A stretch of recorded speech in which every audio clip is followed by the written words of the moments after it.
Next speaker, actually the first speaker, Professor Rolf Jung. Professor Rolf Jung is a faculty member of a University of Applied Science, Kempten.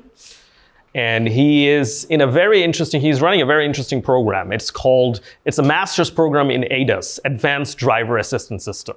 So maybe Rolf will tell you a little more about it. One interesting fact about Rolf is he's also a TU Munich alumni. So for you, it's also a Heimspiel, Rolf. So please welcome Professor Rolf. Thank you for the invitation, Hassan, and also Mark, because you gave me a lot of impact in the ethics discussion and every other things. So where are we going to go now? As you see the topic, I took the topic, future of highly automated driving. Is it safe and is it secure?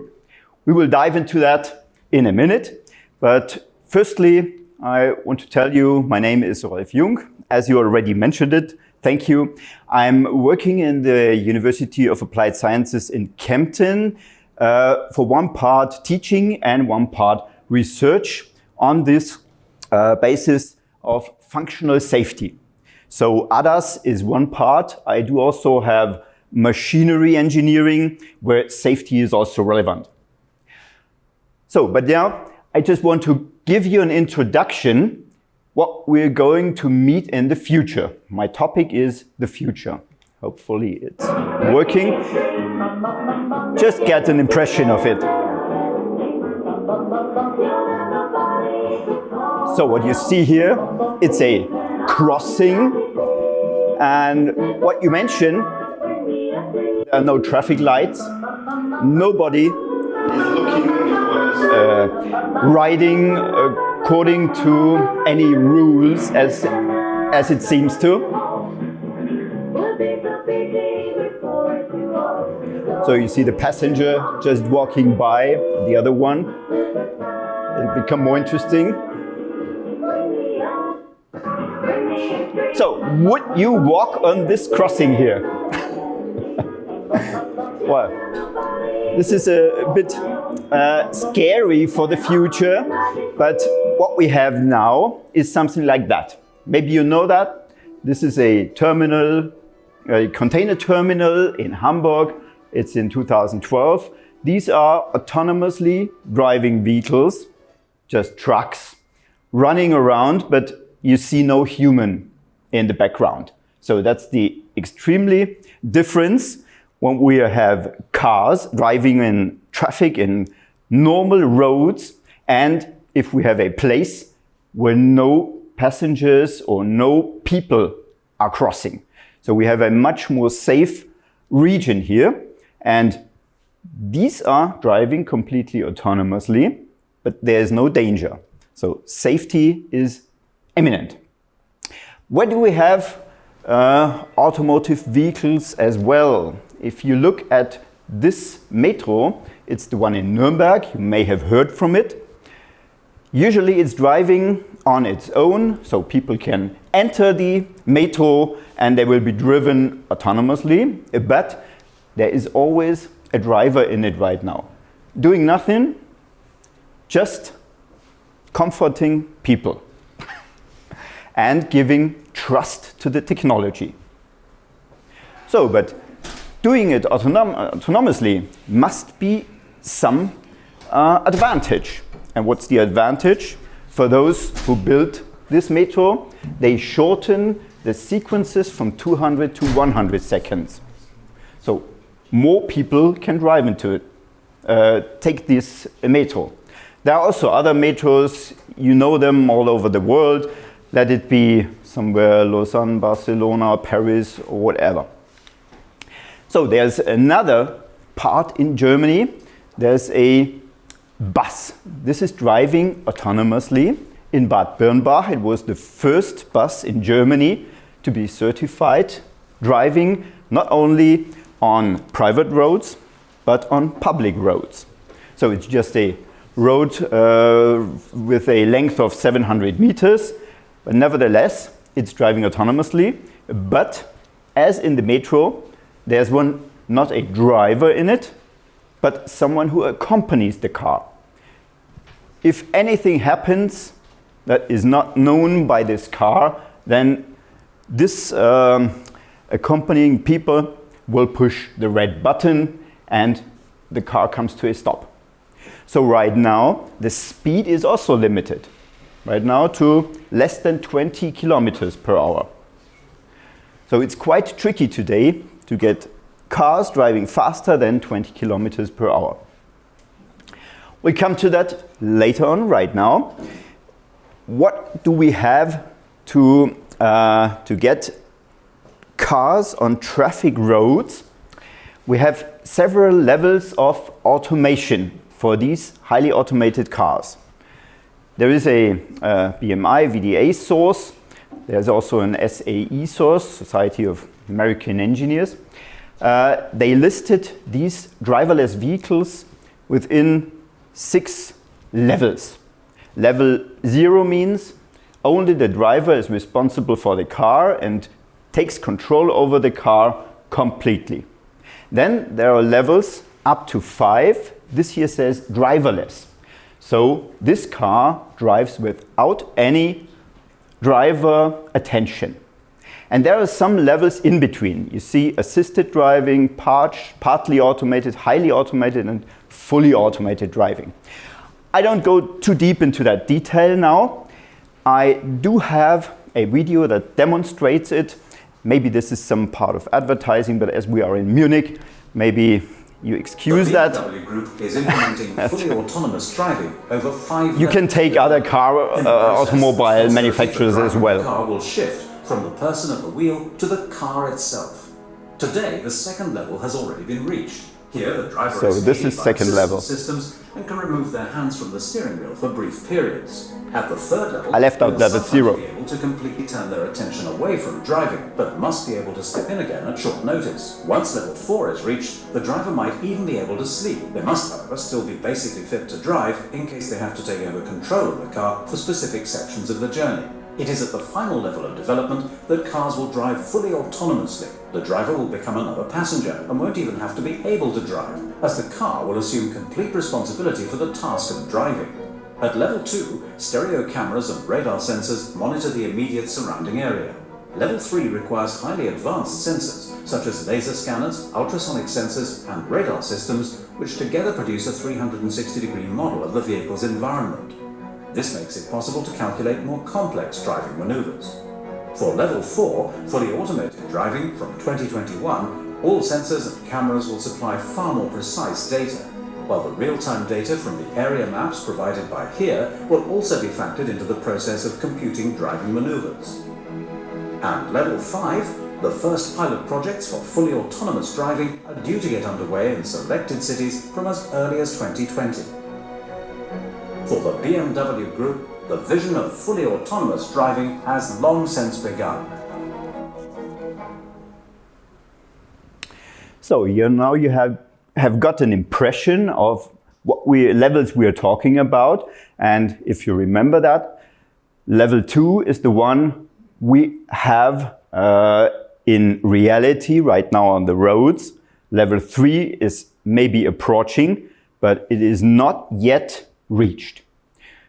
Even if we talk about cars that drive nearly autonomously on the highway, this is not exactly level 3, but it's said to be.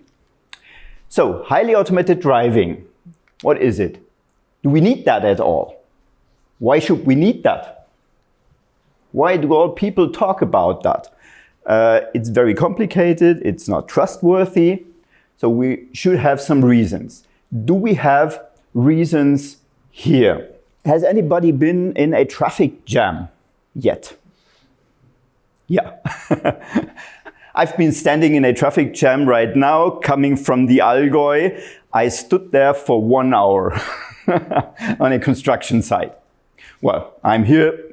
It works, so it's only 1 hour. What is the longest traffic jam someone experienced of you? Just a few things. 5 hours. 5 hours. That's somebody more. One night. So one night means 10 hours, 12 hours. Yeah.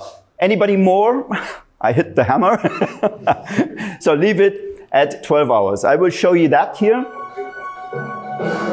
100 kilometers traffic jam in Beijing for 9 days. A 9-day traffic jam in China is now more than 100 kilometers long and could last for weeks, state media reported Monday. Thousands of trucks en route to Beijing from Guilin in the southeast have been backed up since August 14, making the National Expressway 100 impassable, Xinhua News reported. A spokesman for the Beijing Traffic Management Bureau reportedly told China's Global Times newspaper that the backup was due to insufficient traffic capacity caused by maintenance construction. The construction is scheduled to last until September 13.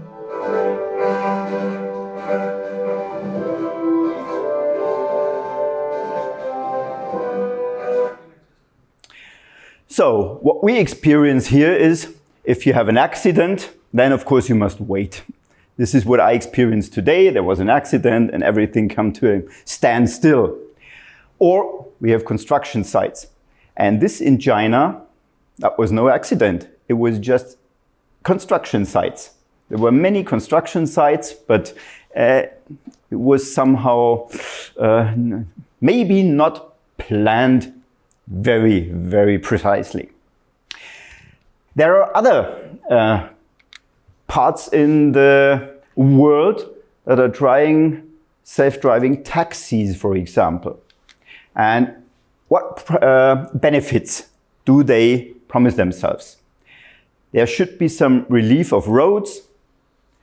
There are fighting shortages, skills of shortages in the transport industry. So no people driving the taxis for the amount of people that need taxis.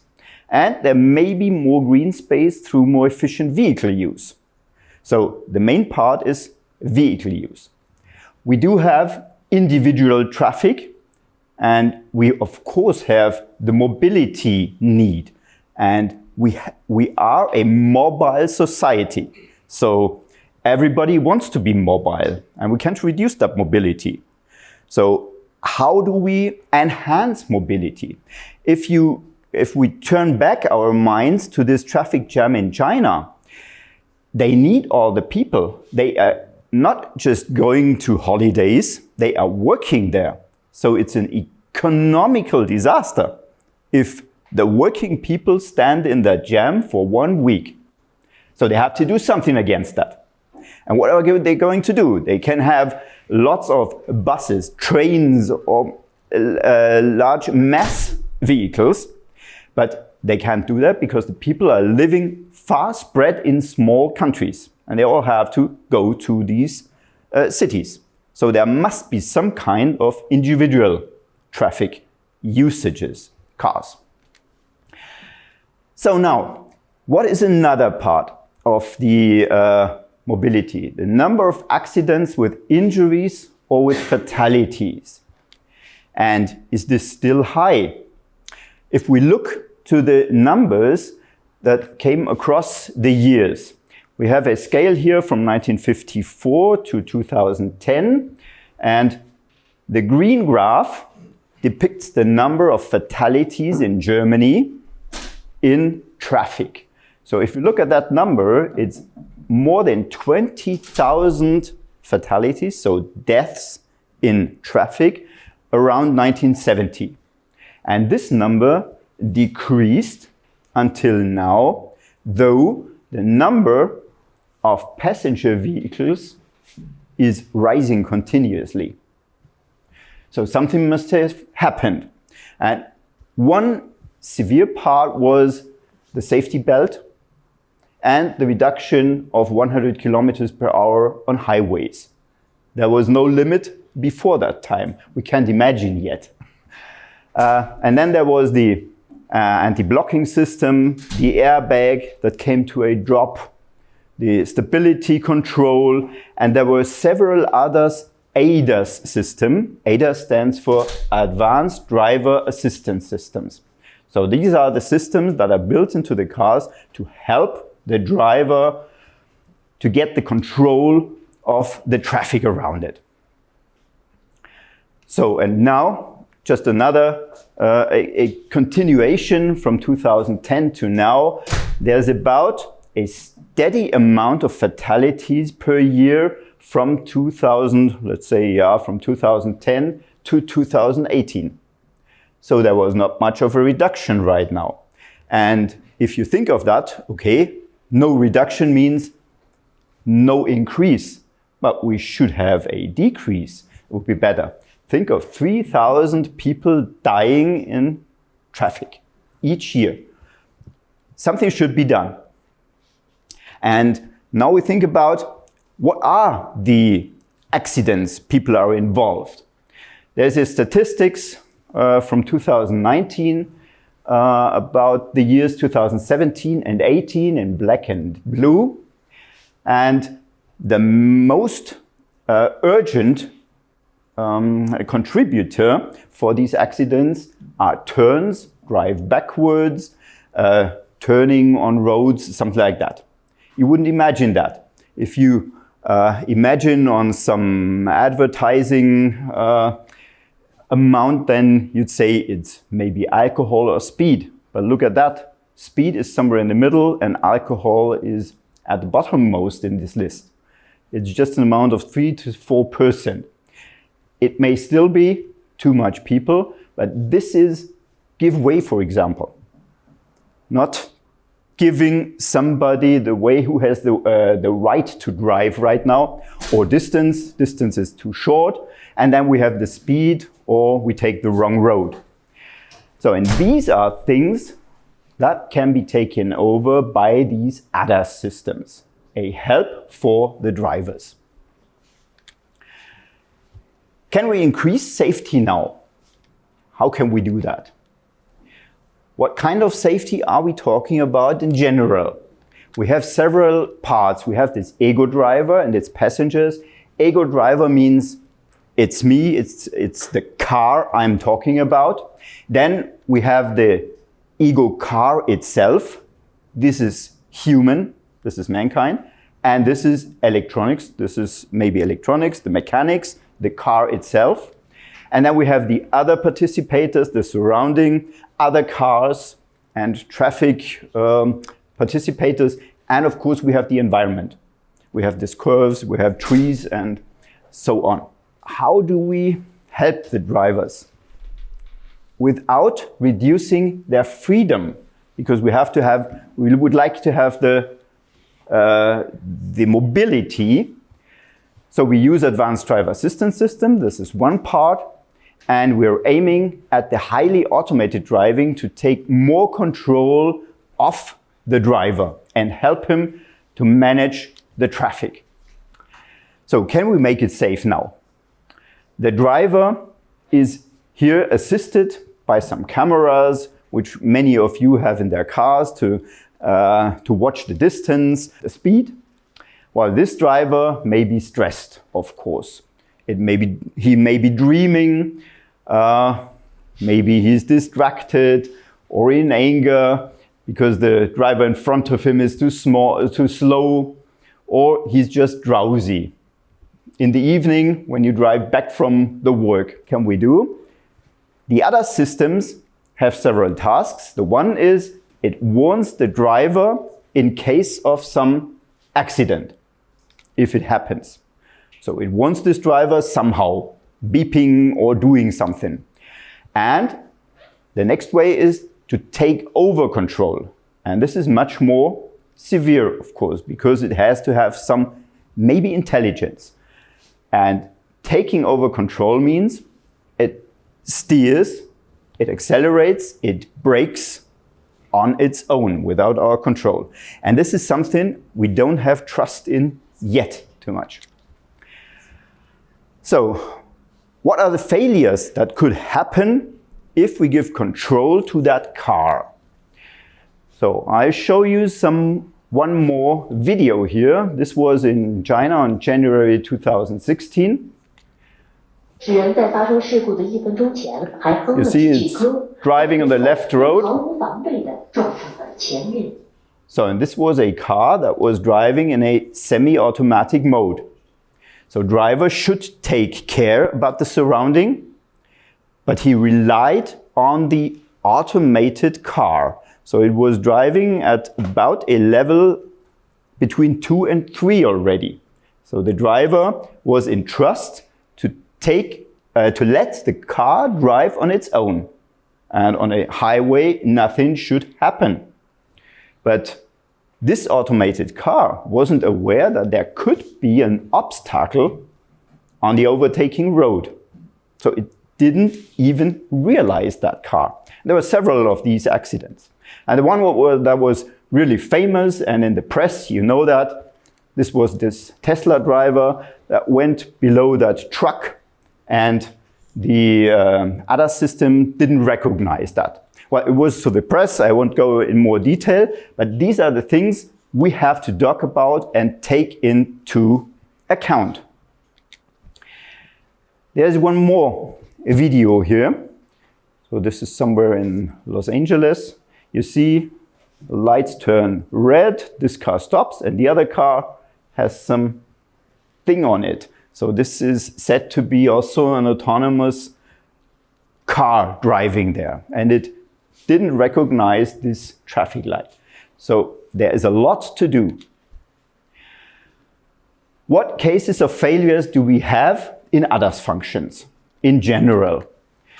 There is the possibility that this ADAS control unit in the car may be defect because of some electronic unit not working. And what is it? Due to some hardware, software, or even architectural failures. And this is taken into account by something that is called functional safety. There's a standard on it. I teach it in the University of Applied Sciences in Kempten, and all the students must know this standard, and they should take it into account when they are working in automotive industry in the future. Secondly, what else do we have? ADAS control may be fooled or cheated. So we have the units, but these electronic units have no eyes as we have. What do they have? They have sensors.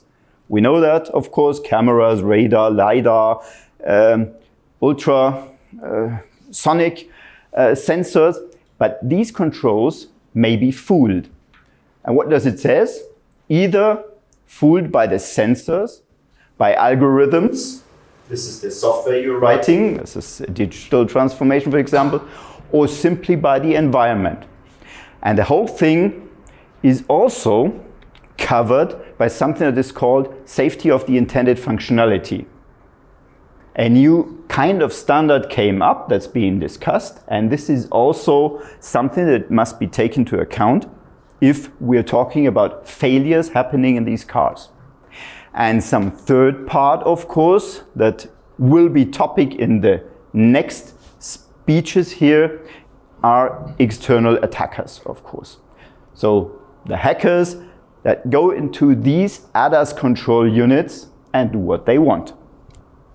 So there's the part of security, and by the end of the year there should also be a standard coming up covering this part of failures for these highly automated functions.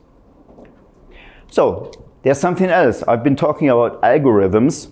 So something that is very near about that, of course, is artificial intelligence.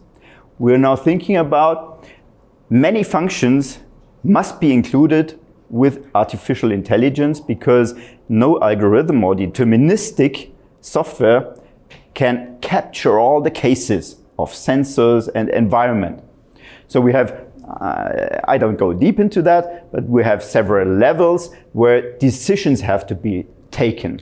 For example, here we have the sensor and we have the information that comes into the car by 700 megabits per second or even 1 gigabit. And now there must be some algorithm that detects this one case. We have to make an emergency brake. There's not only one case in this picture the camera sees that says, now you have to brake. Bring the car to a stop. And what do we have to do? We have to take in the electronic units this 700 megabit stream. We have to put it down to one information that draws the reaction to a dangerous situation. Bring the car to a stop or make a curve or ride around this vehicle. And this is not easy, doing that within, let's say, a part of a second. Only a fraction of a second. We often only have 50 milliseconds or less time. So these are, for example, some algorithms getting the images. We got that as a separate presentation. So a car is depicted in green, there are passengers in red. And now we have something, but this algorithm takes time and also has errors, because the problem is that there could be ghost pictures. So in two ways, there is that part of failures is called false positives or false negatives. So you see something and it is not there, so you do an emergency brake, though there is no obstacle. And the other way is much more severe.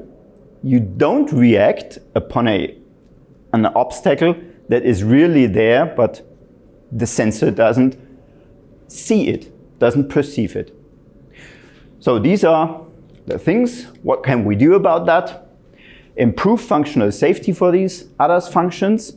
So if you go out of here, you should always keep in mind functional safety must be some very important thing.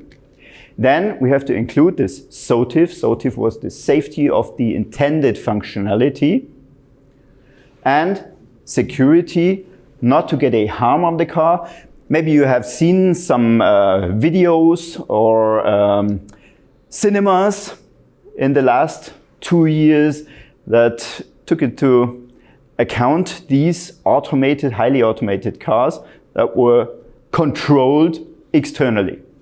And in case of exceeding the level 3, reminded, level 3 is the one thing that the driver can may not pay attention to the surrounding for more than maybe 10-20 seconds.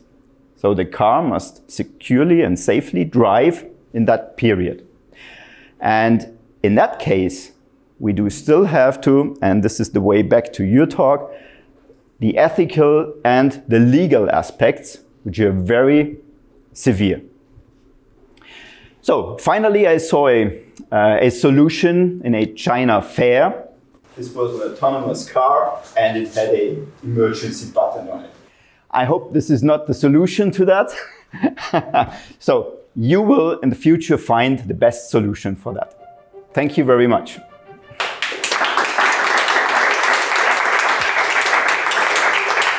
In this podcast show, we bring in the industry leaders and experts in the automotive domain to share their experiences along their journey. The mission of our podcast is to start a dialogue that will allow us to understand the development of automotive industry and where the automotive industry is going. You can ask questions to our guests directly. Just send us an email to podcast@matrickz.de. We'll schedule a call with you during the recording and you'll be part of our show. Make sure you subscribe so that you don't miss any new episodes. Please share this video to help others get enlightened as well, and that would mean a great deal to us. See you in the next episode.